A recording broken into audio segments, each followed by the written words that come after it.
अस्सलाम वालेकुम guys, what's up and welcome back to another video. और हम करने वाले हैं टेक्नो कैमन 16 का full depth review.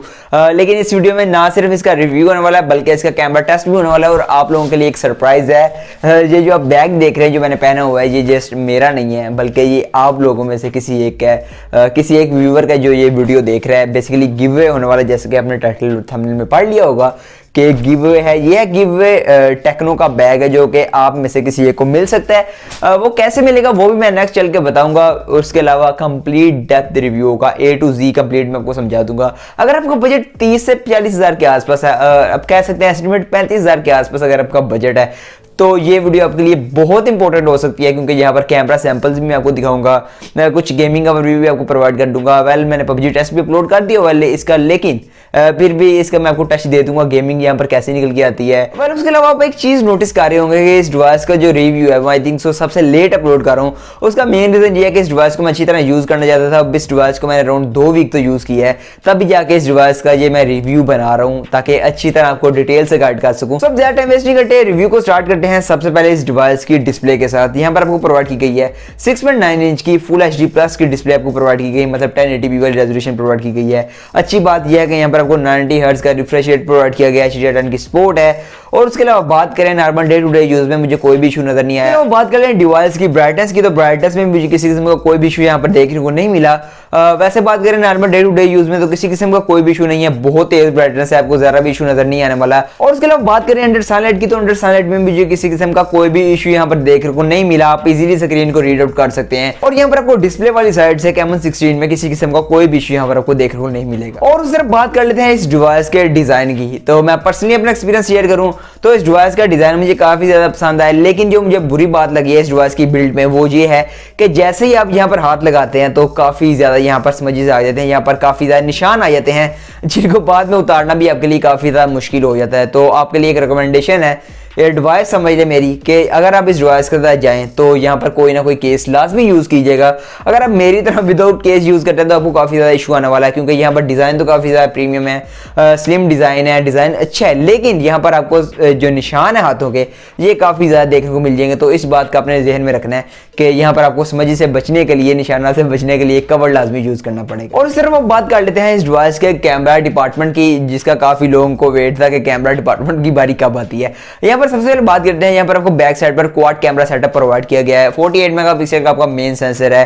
Front side की बात करें तो फ्रंट साइड पर आपको डुअल पंच होल कैमरे सेंसर प्रोवाइड किए गए हैं। यहाँ पर आपका मेन सेंसर 16 मेगापिक्सल का है। अब बात कर लेते हैं कैमरा डिपार्टमेंट की, इन डेप्थ में जाते हैं। तो यहाँ पर मैं कुछ शॉट भी आपको साथ साथ दिखाऊंगा कि इनकी क्वालिटी कैसी है। अगर मैं बात करूं रेयर कैमरा की, तो रेयर कैमरा में मुझे काफी ज्यादा अच्छे शॉट यहाँ पर देखने को मिले हैं। सो यहाँ पर बैक कैमरा से स्टार्ट करते हैं, तो यहाँ पर आप पिक्चर देख रहे हैं, क्वालिटी काफी ज्यादा डिसेंट निकल के आई है। ये AI मोड है बैक कैमरा का। बैक कैमरा की बुके मोड की बात करें तो बुके मोड में भी काफी ज्यादा अच्छी क्वालिटी निकल के आई है, मतलब पिक्चर क्वालिटी की साइड से काफी ज्यादा डिसेंट मोबाइल फोन है बैक कैमरा की बात करें।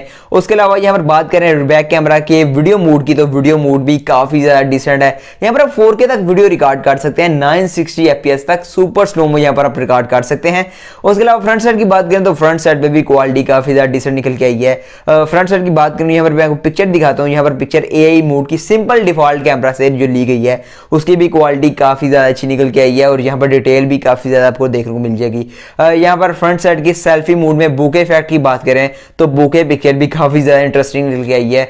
और यहाँ पर जो मुझे एक चीज इस मोबाइल फोन की काफी ज्यादा अच्छी लगी है, इस कैमरा डिपार्टमेंट में मुझे बेसिकली 2 पॉइंट जो है बहुत ज्यादा अच्छे लगे हैं। वो ये है कि फ्रंट साइड पर आपको वीडियो मोड में आपको बुके इफेक्ट दिया गया है, यस AI बुके इफेक्ट दिया गया है आपको वीडियो मोड में। यहाँ पर जो वीडियो बुके मोड है फ्रंट साइड पर भी, उसकी भी क्वालिटी काफी ज्यादा डिसेंट निकल गई है। बेस्ट फॉर ब्लॉगर, अगर आप ब्लॉगर है और बेसिकली आप लेना चाहते हैं ऐसा मोबाइल जो ब्लर वगैरह करते हैं अच्छी तरह से, तो आप ये ले सकते हैं वीडियो मोड में, क्योंकि इसकी क्वालिटी काफी ज्यादा अच्छी निकल के आई है। उसके अलावा जो चीज मुझे अच्छी लगी है इस डिवाइस के कैमरा डिपार्टमेंट में वो है इसका super night mode bye टाइवोस।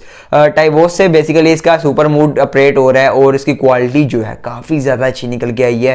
Ultra slow mo भी है आपके पास, सुपर स्लोमो भी है, यही कैमरा वीडियो बुके इफेक्ट है, जो कि इसके कैमरा डिपार्टमेंट में मुझे काफी ज्यादा इंटरेस्टिंग लगा है। आपको कैसा लगा आपने मुझे कमेंट बॉक्स में लाजमी बताना है। उसके अलावा इस डिवाइस के स्टोरेज डिपार्टमेंट की बात करें तो यहाँ पर आपको 8 GB की रैम प्रोवाइड की गई है, 128 GB की स्टोरेज प्रोवाइड की गई है। मतलब स्लो वाली स्टोरेज नहीं प्रोवाइड की गई है, आपका अच्छी तरह गुजारा हो जाएगा। अगर बात करें यहाँ पर चिपसेट की, जो कि मेन कंपोनेंट होता है किसी भी डिवाइस का, तो यहाँ पर आपको प्रोवाइड किया गया है हीलियो G90T का चिपसेट प्रोवाइड किया गया है। बेसिकली ये गेमिंग सीरीज वाली चिपसेट है और गेमिंग एक्सपीरियंस भी यहाँ पर आपको काफ़ी ज़्यादा अच्छा देखने को मिलने वाला है। यहाँ पर मैंने एक डेडिकेटेड पबजी टेस्ट भी बनाया है, लेकिन ओवरऑल बात करूँ तो यहाँ पर गेमिंग एक्सपीरियंस मेरा काफ़ी ज़्यादा अच्छा निकल के आया है। ओवरऑल एंड्रॉइड बेंचमार्क स्कोर की बात करें तो ये वेरी करते हैं थोड़े से टेम्परेचर पर। अगर मैं आपको नॉर्मल बताऊं तो 2,94,000 से लेकर 2,96,000 तक इसका ओवरऑल एंड्रॉइड बेंचमार्क स्कोर निकल के आता है। कभी 1,000 ऊपर भी हो जाता है, कभी नीचे भी हो जाता है। तो अगर चिपसेट की वाइज बात करूं तो चिपसेट इस डिवाइस का काफी ज्यादा अच्छा है। सो अब लास्ट में बात कर लेते हैं इस डिवाइस के बैटरी डिपार्टमेंट की। तो यहाँ पर आपको प्रोवाइड की गई है 45 mAh की बैटरी प्रोवाइड की गई है विद 33 वाट की फास्ट चार्जिंग, और आउट ऑफ द बॉक्स भी आपको 33 वाट का ही चार्जर देखने को मिलने वाला होता है। उसके अलावा यहाँ पर आपको टाइप सी की पोर्ट प्रोवाइड की गई है, जो कि अच्छी बात है। उसके अलावा बात कर लेते हैं ये डिवाइस 100% कितनी देर में चार्ज होती है। तो फर्स्ट जब ये डिवाइस मेरे पास आई थी तो ये डिवाइस 100% चार्ज हुई थी अराउंड 73 मिनट में आई थिंक सो चार्ज हो गई थी। लेकिन जब मैं लास्ट टाइम चेक किया आई थिंक सो कल से मैंने चेक किया तो ये डिवाइस चार्ज हुई है 100% अराउंड 75 मिनट के आसपास ये चेक हुई है। तो आप एस्टिमेट रख सकते हैं कि ये डिवाइस आपकी 75 मिनट लेगी 100% चार्ज कर देने को, और कंपनी क्लेम करती है अराउंड 70 मिनट क्लेम करती है। तो मतलब आसपास ये 19-20 का फर्क है, तो इतना ज़्यादा इशू नहीं है बैटरी डिपार्टमेंट में। बैटरी डिपार्टमेंट वेल मुझे काफ़ी ज़्यादा इंटरेस्टिंग लगा क्योंकि 70 to 75 मिनट में आपकी 100% चार्ज हो जाती है और आपका एक दिन तो इजीली निकल जाता है। तो फाइनली बात कर लेते हैं मेरे ओपिनियन की इस डिवाइस के बारे में। मेरे ओपिनियन क्या है उससे पहले बात कर लेते हैं गिवअवे की। अगर आपने गिवअवे में अभी तक पार्टिसिपेट नहीं किया तो आप पार्टिसिपेट कर सकते हैं। इस वीडियो को लाइक कर दें, चैनल पर नहीं है तो विजिट अपने चैनल को सब्सक्राइब कर लिया होगा। वीडियो को लाइक लाजमी करना और कोई भी कमेंट आपने कर देना। जिस दिन इस वीडियो पर 1000 लाइक कंप्लीट होंगे उस दिन इस बैग का गिवअवे कर दिया जाएगा। अब बात कर लेते हैं मेरे ओपिनियन के इस डिवाइस के बारे में। वेल ओवरऑल बात करें तो इस डिवाइस के मुझे किसी किस्म का कोई भी इशू देखने को नहीं मिला। यहाँ पर बात करें डिस्प्ले की क्वालिटी को, बैटरी डिपार्टमेंट को, चिपसेट को, कैमरा डिपार्टमेंट को, डिजाइन को, यहाँ पर टेक्नो ने इस बार किसी किस्म की कोई भी कसर नहीं छोड़ी। लेकिन उस सिर्फ इस डिवाइस को 2000 रुपए सस्ता लॉन्च किया जाता तो ये डिवाइस ज्यादा वैल्यू फॉर मनी हो सकती थी। आपका क्या ओपिनियन है इस डिवाइस के बारे में आपने मुझे कमेंट बॉक्स में लाजमी बताने हैं। मैं वेट करूंगा आपके कमेंट का, सारे कमेंट का आपका रिप्लाई करूंगा। मिलता हूं नेक्स्ट वीडियो में, तब तक के लिए अल्लाह हाफिज़।